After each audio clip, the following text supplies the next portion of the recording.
Hi everyone. Today we'll be talking about cheat meat, which is organic plant-based meat. This is stage 2 of the Cool Hunt project for Marketing 6150 taught by Professor John Milne. Our group members are Ashish Jain, Alex Barcellini, Gaurav Singh, Naman Bajaj, and Varun Sharma. So we'll start off with a recap of what happened earlier in stage 1 of the Cool Hunt project. So we started off by doing a lot of research on the plant-based meat industry in order to find what the coolness factor is. As we started digging deeper, we did identify what the proposed coolness factor was and also some gaps and some opportunities for missing coolness factors. Lastly, we brainstormed alternative concepts to present organic plant-based meat, and as such, that's what we'll be discussing today. So let's start with looking at a few user interviews, which is really the premise of how we decided we're going to be changing directions towards organic plant-based meat. I like the organic part of it because that is something new, because we already have plant-based proteins in the market, but this seems like a new concept. But as such, plant-based protein is not very appealing to me as a customer because I don't eat meat for the nutritional value or things like that. I eat meat because I like the taste of meat. I think it's a great initiative. What I feel is like people are addicted to the taste of chicken, but anyhow, in the mind, they want to get rid of that cruelty which is happening to animals. So if plant-based meat is tastes exactly like the real chicken, then I think it's a great deal. The organic, it's an appealing thing. It sounds that I'm eating something which has been grown without any sort of insecticide or pesticides or any artificial sort of hormones, or it sounds more natural and more upscale to me. I think people actually do not have the exact idea that how much cruelty these animals have to face. They have to be in small cages, a very tight and dirty environment, and a person cannot even see that kind of environment for a long time. So the basic benefit of this is we can let that animals free roam in the nature and can live a peaceful life as we humans wants to. If we want that plant-based meat to be a popular option, we have to actually grow a lot of trees so that we can extract the raw material for this plant-based. So anyhow, we are growing a lot of trees and it's benefiting the nature as well as it is benefiting the humans. And what problems do you think are there in this concept?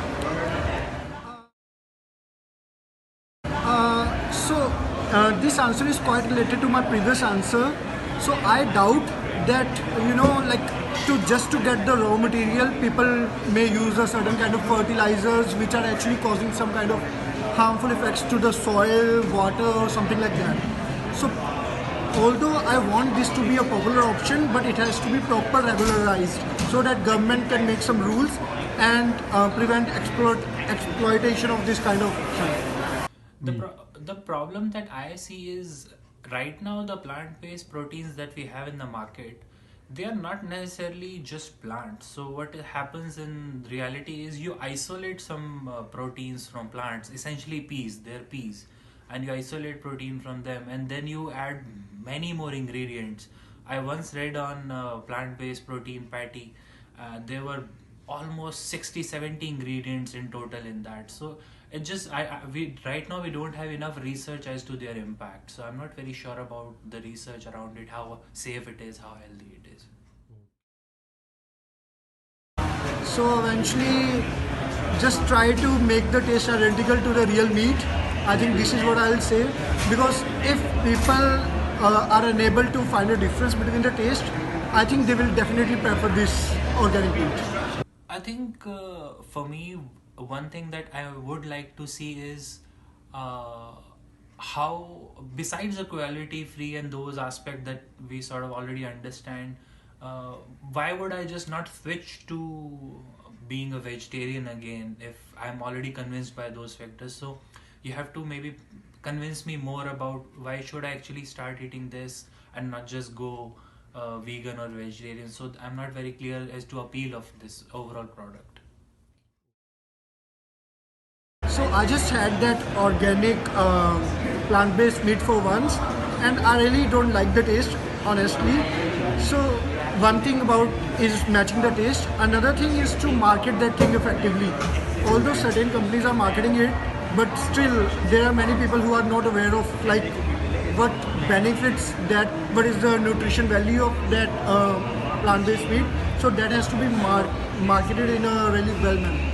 Okay. I think if you can get some validation from some researchers, from experts in the nutrition industry, experts in agriculture industry, that this is actually organic, this is natural, this is safe, there won't be any side effects to it later on down the line. I think if there's some more validation in that terms, then I would feel more comfortable trying it and eating it regularly.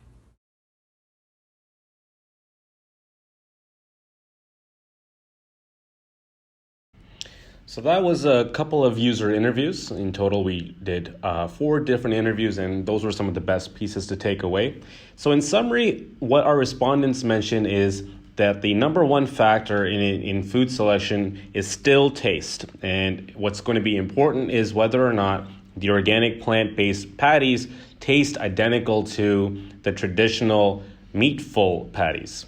In addition to taste, what they also said was important was that this was 100% organic, and as a result, this would be free of insecticides and free of pesticides. So this is also important to the customer. And then lastly, the fact that this is cruelty-free and is actually beneficial for the environment and for the nature. This is, again, an important point and something that customers are still considering a priority for them.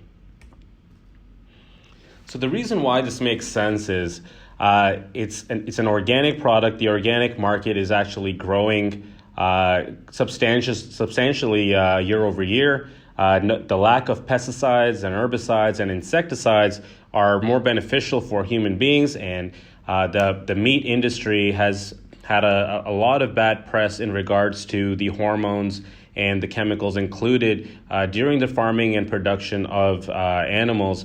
And just the idea of how cruel that entire practice is, again, leads cause to why plant-based protein needs to exist today.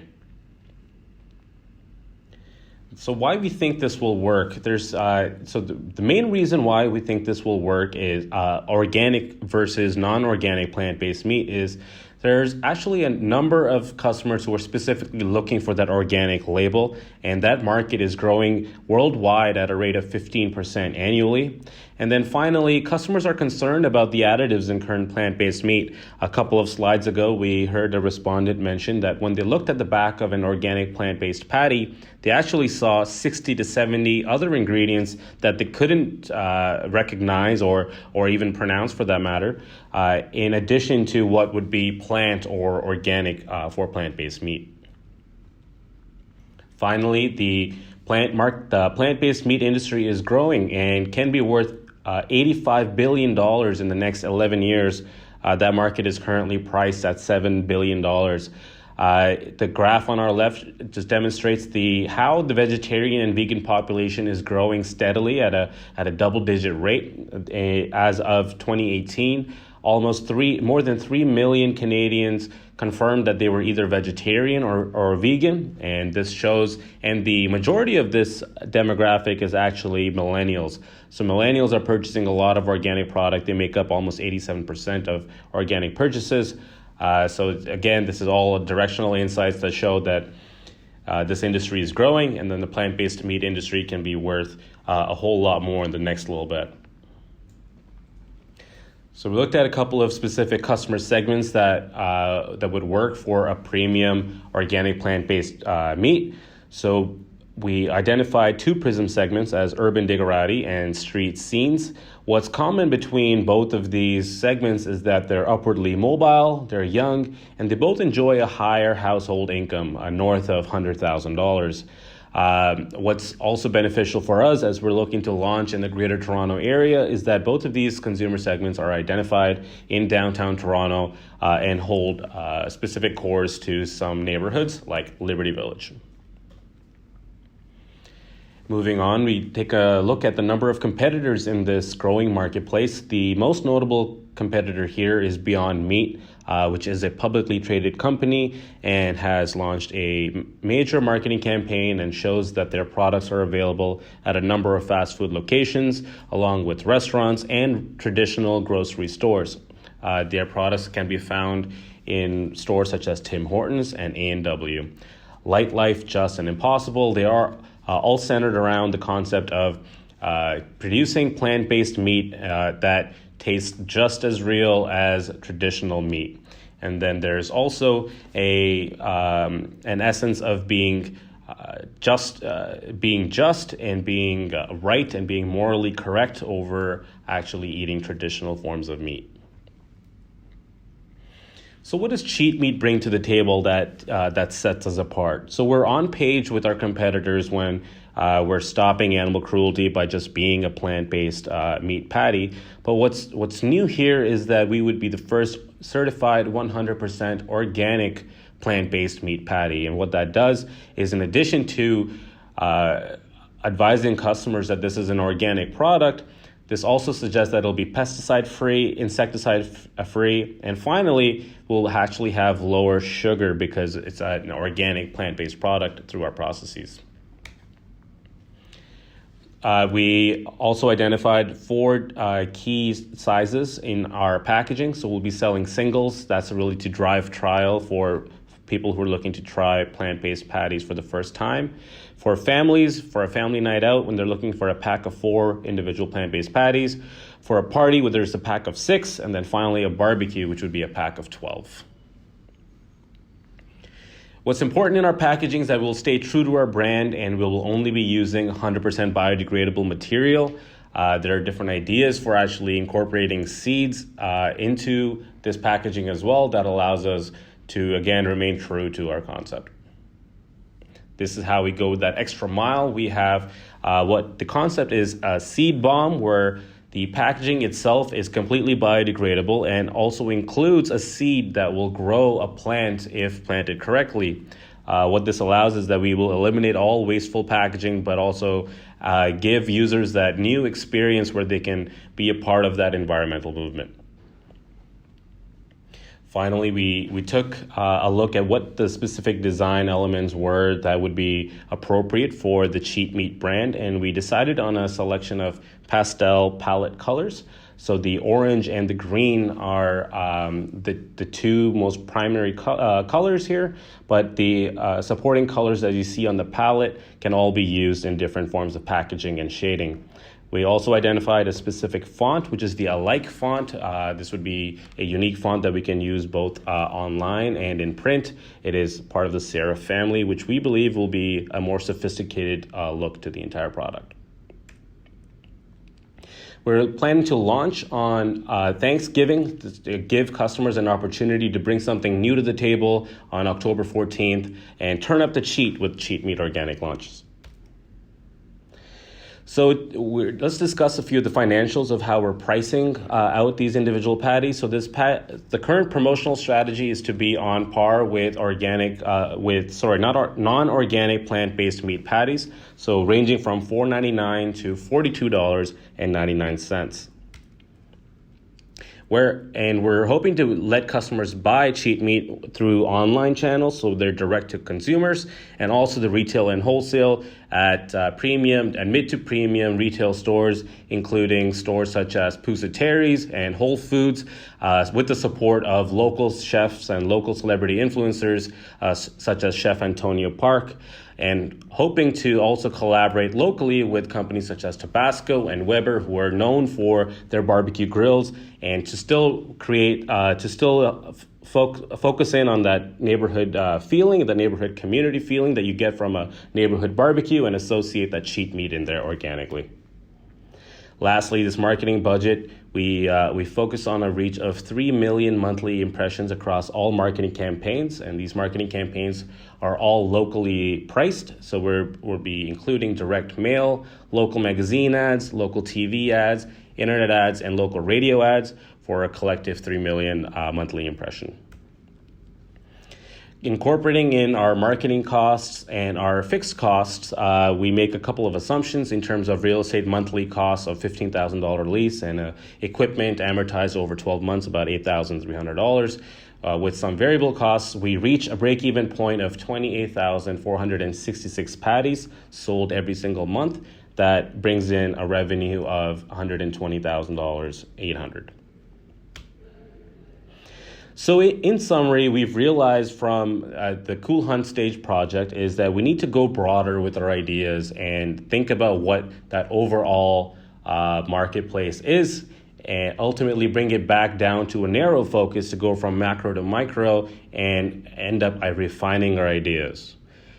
Finally, we want to avoid herd instinct and not be another Me Too product like Beyond Meat, and essentially focus in on our differentiation, which is that organic piece, and bringing it back into that holistic view of preventing animal cruelty, promoting organic growth, promoting environmental support, and then finally thinking like a customer. Those specific user interviews that we did really allowed us to hone in on what was important to the customer, which was one, taste. It needs to taste like a real meat patty. And then two, finally, the claim needs to exist that this is nutritionally better for customers versus a meat-based patty. That concludes our presentation, and please look forward to a report for more information on these slides.